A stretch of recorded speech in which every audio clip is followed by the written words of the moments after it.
but I'm excited to have Dr. Sakhalkar today to present our case. And we'll start with that, and then we'll move to our didactic. So I'm going to present an interesting patient with history of recurrent strokes since the age of 2 years and also having pulmonary hypertension. Next slide, please. Oh, and actually, thank you all very much for attending this presentation, and thank you very much, Dr. Julie Cantor, for having me for this presentation. So I have no disclosures, so just to give a very brief background about pathophysiology of sickle cell disease. What happens is in sickling, we have the polymerization of the hemoglobin molecule due to hypoxia, acidosis, and dehydration. And that causes hemolysis of the red cells. This hemolysis can be either intravascular or extravascular. The extravascular hemolysis leads to the symptoms of signs and symptoms of hemolytic anemia. And the intravascular component leads to the intense inflammatory response in the blood vessels and acute and chronic changes, which are so typical of sickle cell disease as against the other hemolytic anemias, which are extravascular. Next slide, please. So this is a electron micrograph of the red cell. In the almost it's like a cut in a cut section, transfer section, and on the other side you can see those vertical rods. Each of the small, almost like cobs of the corn cobs, are a hemoglobin molecule, and those sickle hemoglobin molecules, they arrange themselves in form of strands, and on the arrow points to that the red cell molecules, or rather, sorry, the hemoglobin molecules that have arranged in form of strands, and they tear through the red cell membrane. As you can see, it is tearing through the red cell membrane and coming out into the blood vessel from the red blood cell. The huge bar, or like a is the red cell in the cut section, and below the lowest you can see those jutting out from the red cells, all of those hemoglobin molecules. That causes the hemolysis. Next slide, please. So this is another picture. On the right side, you have the microscopic view of the sickle red cells, and here on the left side is the electron micrograph of the red cell, in which the hemoglobin molecules have arranged themselves in form of long strands, ready to tear the red cell apart. Next slide, please. So this patient, as all these patients with sickle cell disease, they have problems downstream from the intravascular hemolysis, and also obviously also of extravascular hemolysis. So this girl, 18-year-old female with sickle cell SS disease, has been followed at our program since 6 months of age. She has had migraines once a month, which is well controlled with Tylenol and ibuprofen. She has had multiple transient ischemic attacks and strokes. So first was at the age of 2 years when they started her on chronic transfusion program, and numerous strokes that were obvious were seen mainly between 2007 and 2013, and has been getting all along since the age of 2 years. Transfusions monthly. She's a big girl now, 70 kg. She gets 2 units of packed cells every 4 weeks. She has had a transfusion iron overload, and it is well controlled with deferasirox 40 mg per kg. With actually her last MRI showed a liver iron of only 1.4. So that was much lower, and so she's well controlled there. Next slide, please. The other problem she's having is the pulmonary hypertension, and this patient has been having pulmonary hypertension for several years. For about 4 years, between 2017 to 2021, she was not attending the cardiology appointments, though she was getting transfusion in-house here, interestingly and sadly. This pulmonary hypertension, as we all know, is secondary to the chronic lung disease from sickle cell disease, and also microemboli that they get. This patient also has some amount of a component of asthma because her exercise intolerance improves with fluticasone. Her distance, so in 2021, when it came to a head, she was found, or she was started on sildenafil and bosentan, and her dyspnea has markedly improved in the last, I would say, two and a half uh, 2.5 years, and she's doing much better. Her uh, she does have some amount of decreased lung function on PFTs, and it is also, to an extent, the component is also due to asthma and poor effort. Her pulmonary hypertension had been, she had a cath done in October 2021. I'm sorry, cath was done in November 2021, and that time it was found that she had moderate to severely decreased right ventricular function. And as I said, it is improving now. Next slide, please. So this is a picture I was showing to my wife, because I wanted to show how beautiful the dress is, and she didn't really agree with me. Uh, so next slide, please. So the medications this patient is taking, mainly the albuterol for asthma. She had splenectomy, for which she has been on the amoxicillin. The ferrocirox, fluticasone, and the cardiac medications mainly are the Plavix, sildenafil, and bosentan. Next slide, please. So she's following cardiology, pulmonary, neurosurgery, and palliative medicine. She also had these surgeries. She had a splenectomy when she was like about 6 years of age. Then she had cholecystectomy, and she has a portacath for simple transfusions. They had planned a neurosurgical procedure in 2021, but it was cancelled when her pulmonary hypertension was at its worst. Next slide, please. So the pulmonary hypertension sorry, the pulmonary function test that was done a year ago was showed mild pulmonary obstruction. Lung volumes are normal. So basically, it is not significantly altered. Next slide, please. Coming to her cardiac issues, her cardiac cath was done in September and October 2021. And at that time, an echo done before the cath showed a pulmonary artery pressure estimated of 94 millimeters of mercury. During the cath, the pulmonary artery pressure was 63, which was 70% of systolic. So as you know, she had moderate to severe pulmonary hypertension. Her mean pulmonary artery pressure was 40, pulmonary capillary web pressure was 12, and right atrial pressure was 10. Next slide, please. So she has been improving over the period of time, and the echo done last month still shows elevated pulmonary vascular resistance. The right ventricular pressure, which was a year ago, was 76 on the echo, has come down to 40. She had a tricuspid regurg of 3 meters per second, something that we like to routinely follow in sickle cell patients. And so she has also, she has normal left ventricular function. Her left ventricular shortening fraction is 35%. Next slide, please. So actually, just one point I want to make here. When I originally planned to present this case, we did not have the March 27th echo, and we were quite nervous about getting this patient ready for surgery. And now the cardiologists at our institution are more, I would say, positive, more upbeat about her being able to get for surgery.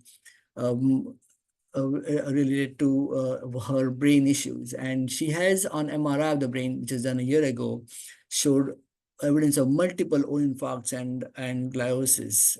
Next slide, please. The MRA of the brain done last year also was more significant in abnormalities. And as you can see, that there is a stable pattern of absent flow related enhancement of both the internal carotid arteries and also in both proximal, middle, and anterior cerebral arteries with extensive collaterals in this patient. Next slide, please. So with this background, the next two slides, I'm going to go a little fast since Dr. Kilmo is going to be discussing about the procedures. So with this background, our neurosurgeon was planning to do a indirect vascularization technique, EDAS. I wanted to make a quick point that there are direct vascularization techniques that are performed at many centers, especially in adult centers, patients, because it's technically difficult in children due to small size of the vessels. Next slide, please. So among the indirect vascularization techniques, the most, I would say the most popular is the encephaloduro-arteriosyngiosis or EDAS. And this was something that we are hoping we can do in her situation with her improving cardiac function. These are the multiple different indirect vascularization techniques that have been performed and are used, including the other minor techniques which I have mentioned below. So the question here I wanted to present or pose to our, next slide please, to our group is how to proceed in such a patient with significant pulmonary hypertension to try to, in a patient who's continuing to have multiple infarcts and worsening cerebral function in spite of transfusions. And in a patient who is continuing to have downward trend clinically, how we would, because of any anesthesia, any surgical procedure carries a significant anesthesia risk for such a patient. So I would like to open this talk for questions and discussion.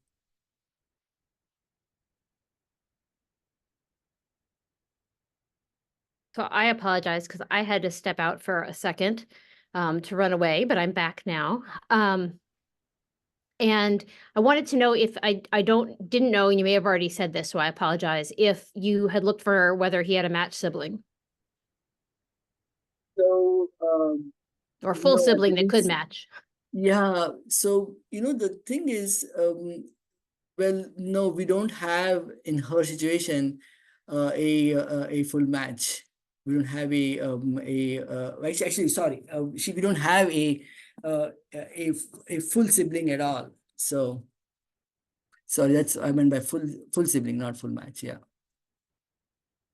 Vish, Elna, I don't envy you. This one is, tricky. But a question, patients with these cardiovascular things, I don't remember hemoglobin. It's more like the hemolytic phenotype. Does she have any nephropathy and proteinuria? Yeah, so that's a really a very good, interesting question. She does not, and that was an interesting thing that that she has such severe cardiac and brain manifestation, but she does not have any significant proteinuria or evidence of nephropathy.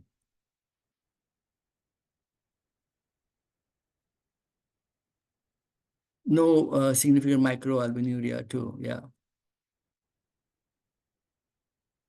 So was that her in the dress? No, no. Okay.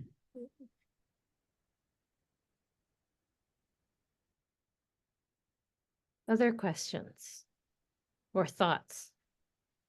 I'll pick on you. Beware.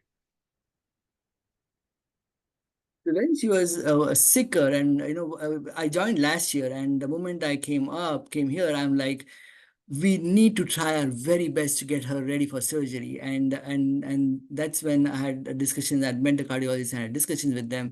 And there was a short time actually, and that is why there's one reason why I'm making this point. A short time they were thinking of giving her IV medications, continuous drips to try to improve her pulmonary hypertension. But now I'm, just the last month, the echo was significantly improved one over what was done several months ago.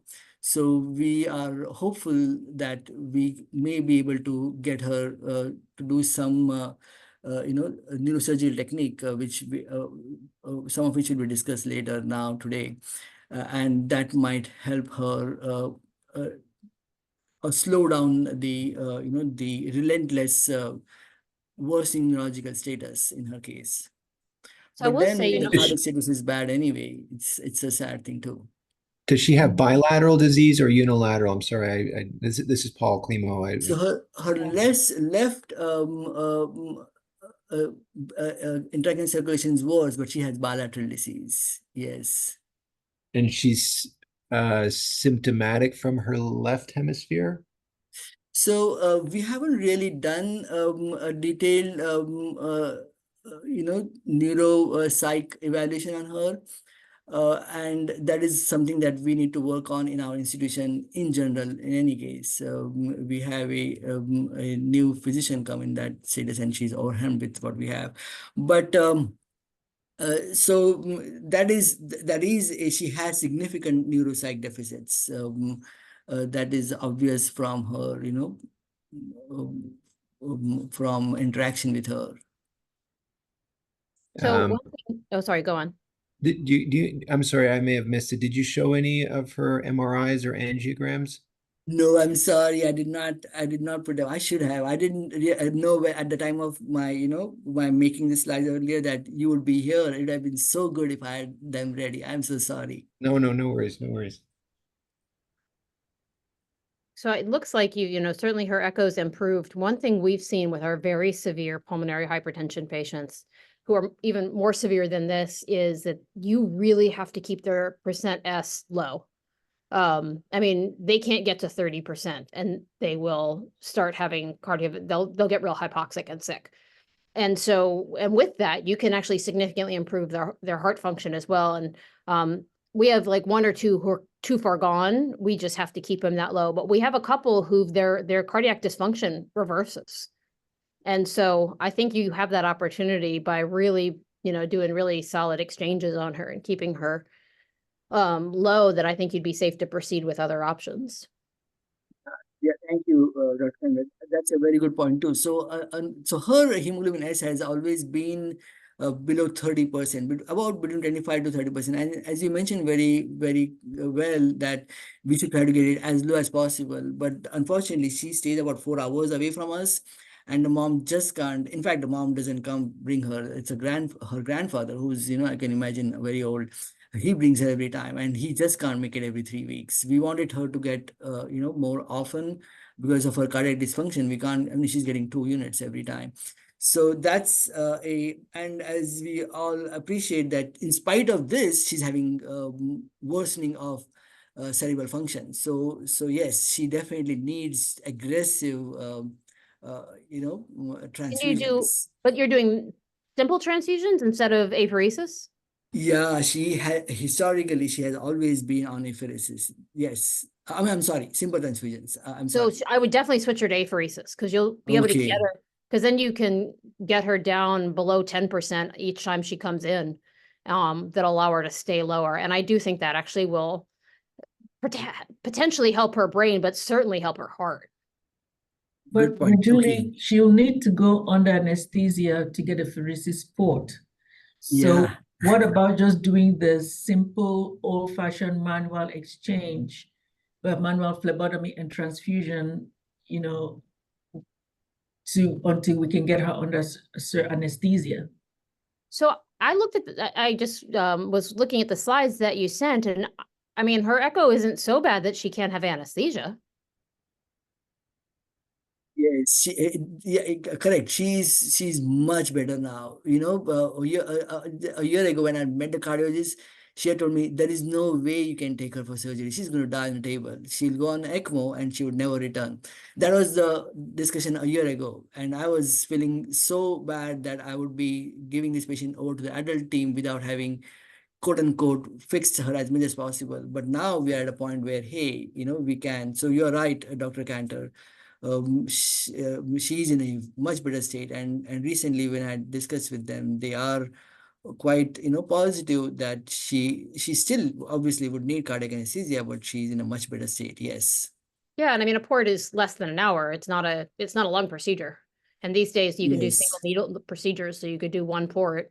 It'll be, done in 20 to 30 minutes. I think she'd be okay for that, at least from what I see on her echo, being the non-cardiologist in the room. But I know our cardiologists on our side wouldn't flinch at that echo. Yeah, and actually, Dr. Kilmo also might be able to chip in and see what he thinks about how stable she could be for for EDAS.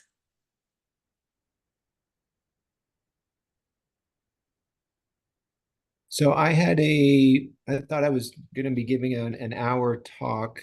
So I have a bunch of slides, but of course the case that I was waiting for them to roll back earlier today, they just rolled back to the room. So I can do a very quick kind of talk and just focus on some of the techniques, or we can do the whole presentation, but probably at another time, whatever you guys want. Or I can do both. I can give you just a really quick rundown of some of the techniques, not go into a whole lot of details. So whatever you'd like.